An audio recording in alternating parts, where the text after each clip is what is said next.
L'estate a Rapallo senza lode e senza infamia, l'andamento turistico costante non registra particolari disagi legati ai cantieri, grandi attese per la settimana di Ferragosto e per settembre.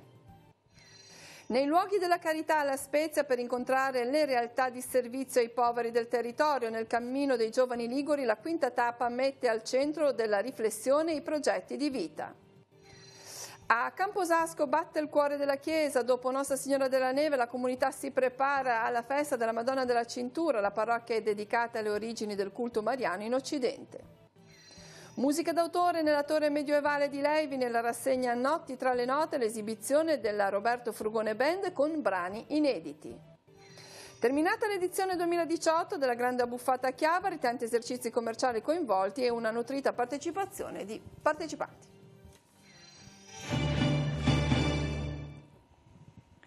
Buongiorno a tutti, ben arrivati al TG13, siamo nel mese cuore dell'estate, ci avviamo alla settimana di Ferragosto e ci avviamo anche verso un periodo in cui si tratteggiano i primi bilanci dell'andamento turistico. Oggi partiamo da Rapallo, la cittadina che è interessata quest'anno da grandi opere che riguardano proprio il lungomare, opere che tuttavia sembrano non influenzare l'andamento turistico sebbene non sia particolarmente eccezionale quest'anno ma si mantenga su livelli di costanza. Vediamo.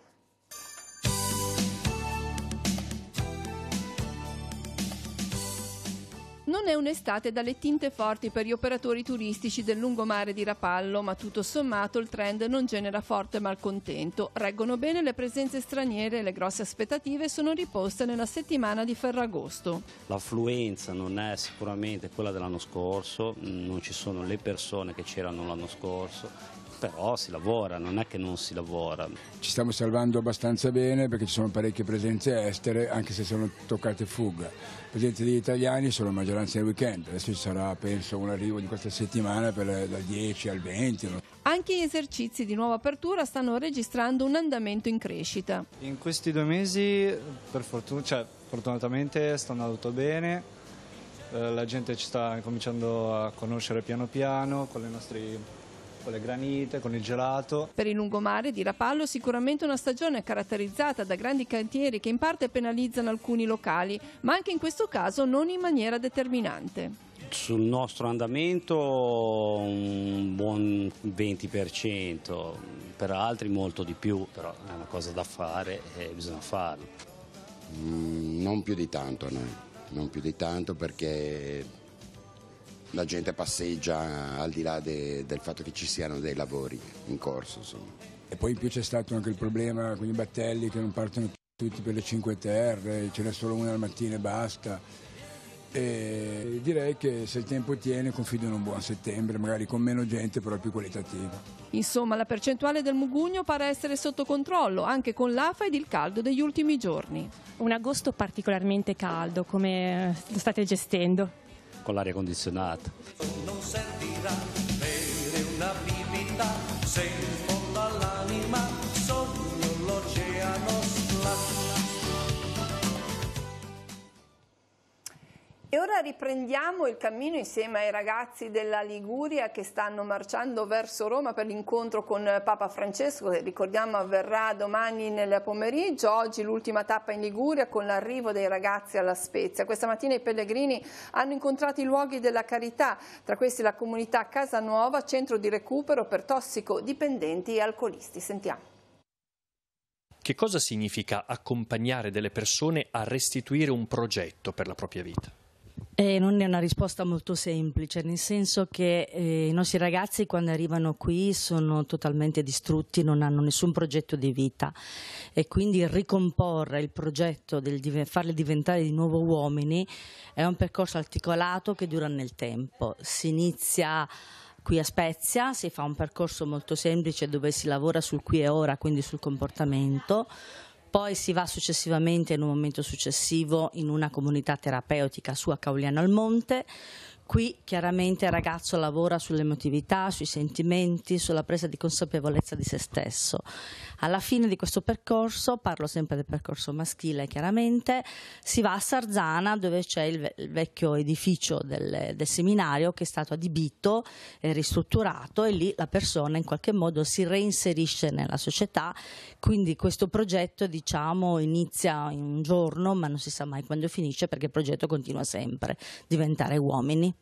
E come operatori quale riscontro umano in positivo ricevete da questa esperienza? E una cosa bella che io amo dire è che tutto quello che io ho imparato in 30 anni di esperienza l'ho imparato dai miei ragazzi. I miei ragazzi mi hanno trasmesso, fra virgolette, la loro miseria, la loro fragilità, la loro esperienza.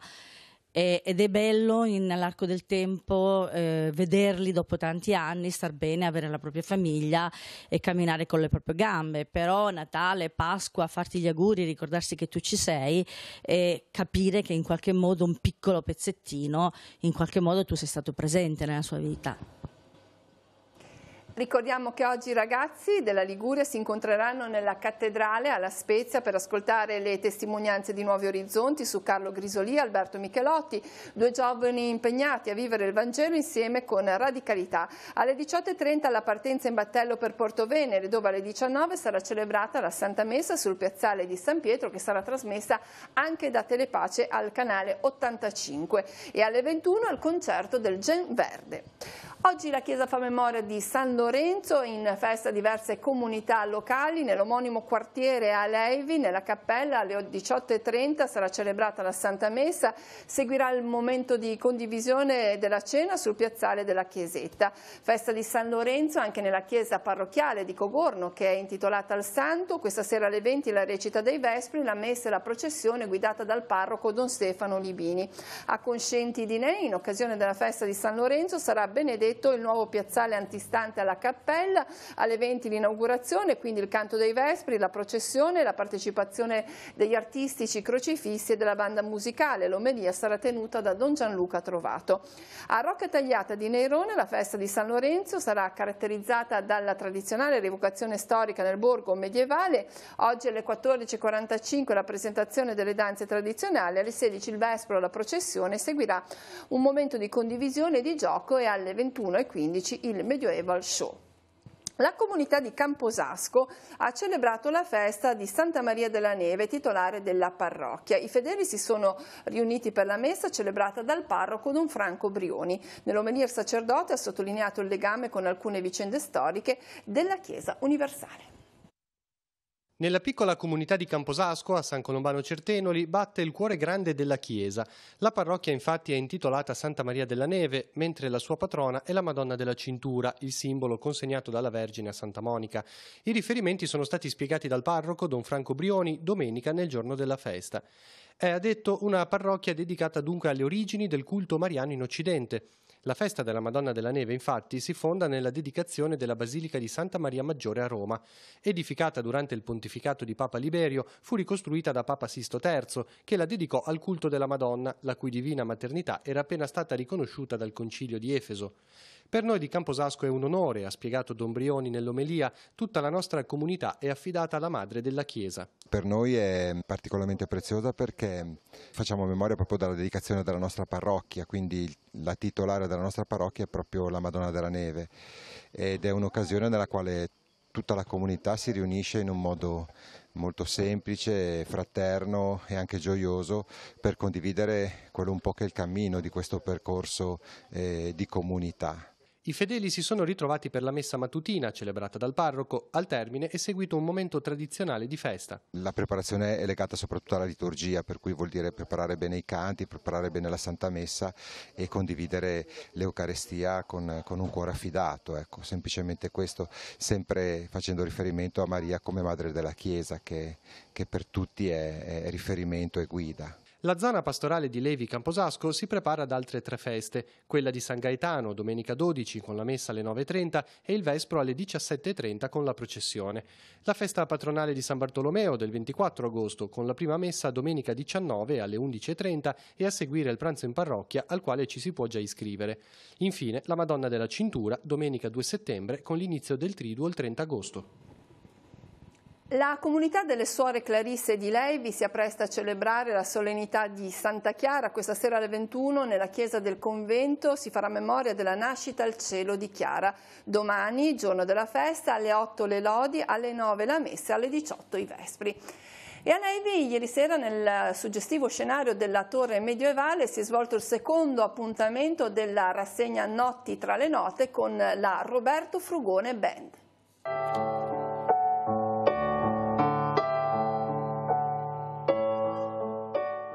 Com'è andata a Levi fra le note?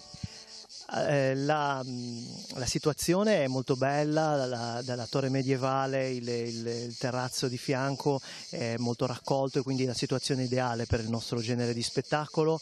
Infatti siamo stati molto a nostro agio, molto ascolto, atmosfera davvero intima e raccolta che, ripeto, è l'ideale per la canzone d'autore. Dare dignità ai tuoi giorni. Ma come si nasce batteristi? Ma per me è stata una passione fin da ragazzino più che da bambino, ho iniziato abbastanza tardi. La mia fortuna è stata che pur non sapendo suonare nessun altro strumento mi è capitato di avere abbastanza orecchio, per cui quello che cerco di fare anche nella nostra band è non suonare per me, ma suonare per il brano.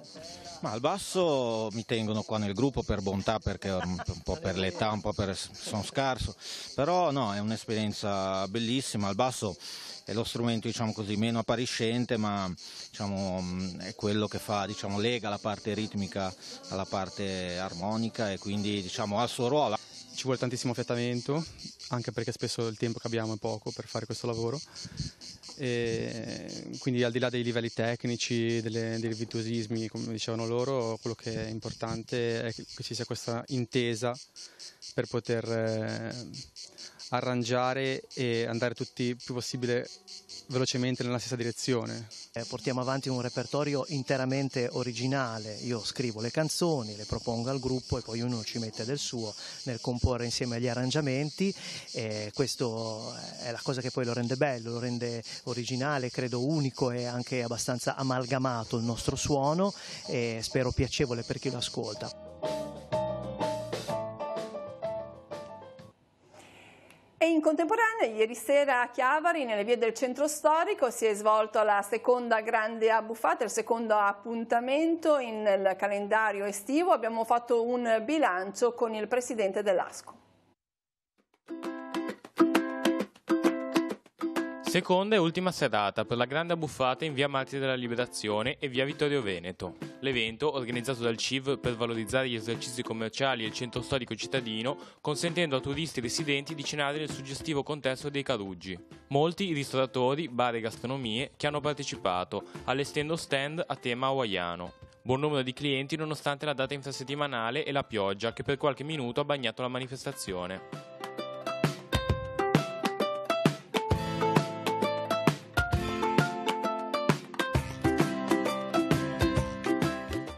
Ma la grande abbuffata è sempre una manifestazione di grande richiamo, sono ormai 10 anni che si svolge questa iniziativa, questa manifestazione, però è sempre un richiamo, è sempre un evento importante dell'estate chiavarese. E questo è un evento che richiama mediamente almeno un mese e mezzo di lavoro e ci sono circa 20 persone che lavorano, di volontari che lavorano dietro a questo evento.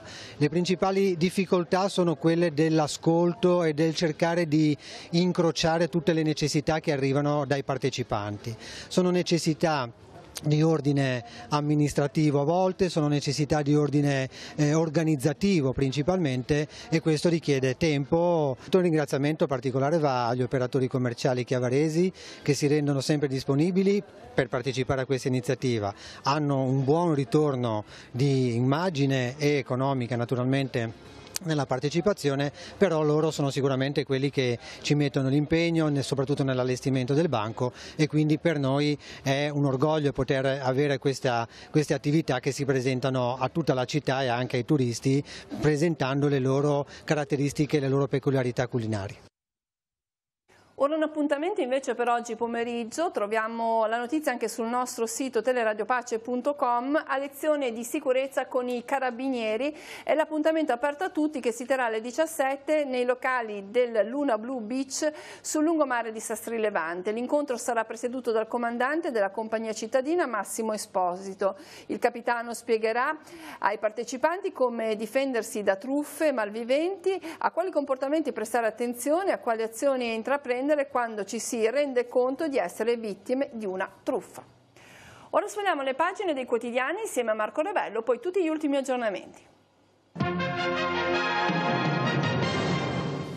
Avvenire quest'oggi titola stragi di innocenti, mette in parallelo due fatti avvenuti ieri, naufragio di Racheni nell'Egeo, 7 bimbi annegate e bombe sulla scuola bus in Yemen, uccisi 29 ragazzi.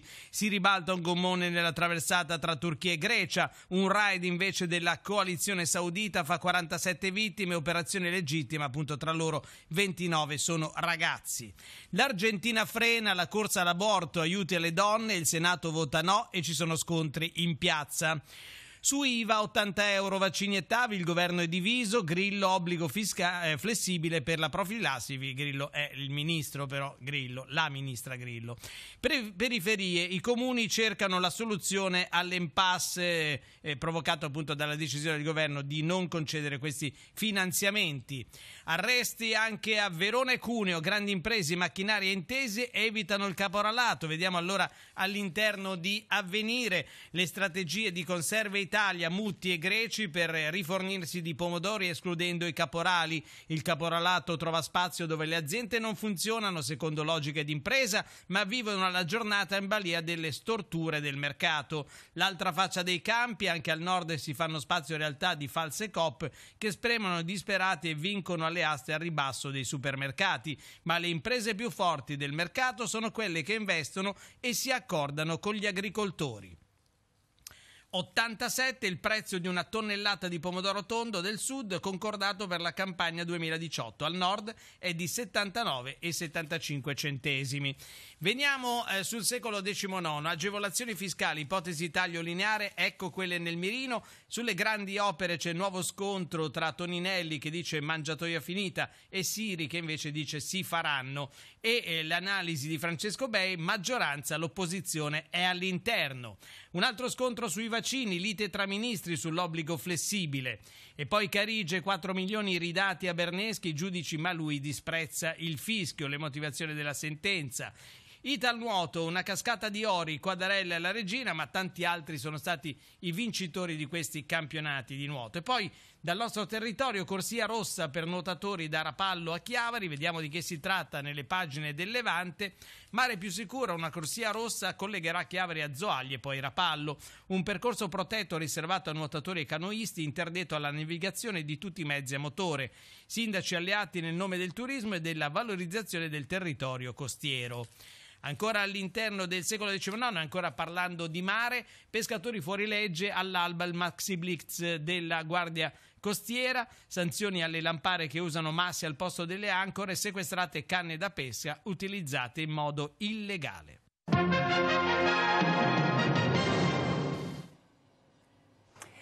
Da oggi pomeriggio al santuario di Sant'Antonio da Padova in via San Francesco a Chiavari sarà visitabile la mostra missionaria dell'ordine francescano secolare. Sarà aperta tutti i pomeriggi dalle 15:30 alle 19, nei festivi anche la mattina dalle 9 alle 12. La mostra intende raccogliere offerte a sostegno appunto delle missioni e sarà visitabile sino al 21 agosto. Ora andiamo in redazione per gli ultimi aggiornamenti. Per noi oggi Giacomo Rizzi.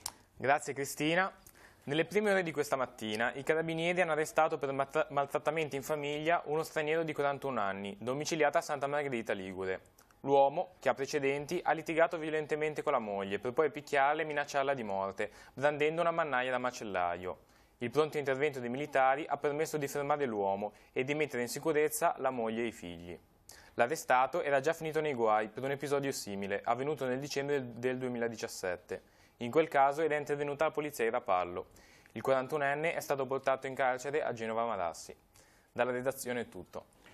Grazie e concludiamo questa edizione del telegiornale. Vi ricordo l'appuntamento con l'informazione che torna questa sera alle 19.15, 20.30, 22.45 con Tigullio oggi. Questa sera alle 21.10 la rubrica di approfondimento diocesano Noi Chiesa, mentre su Telepace 2 al canale 85 dalle ore 19 in diretta la Santa Messa che concluderà il pellegrinaggio, almeno per la parte ligure, dei giovani diretti verso Roma, il pellegrinaggio appunto con la Santa Messa sul piazzale di San Pietro a Porto Venere.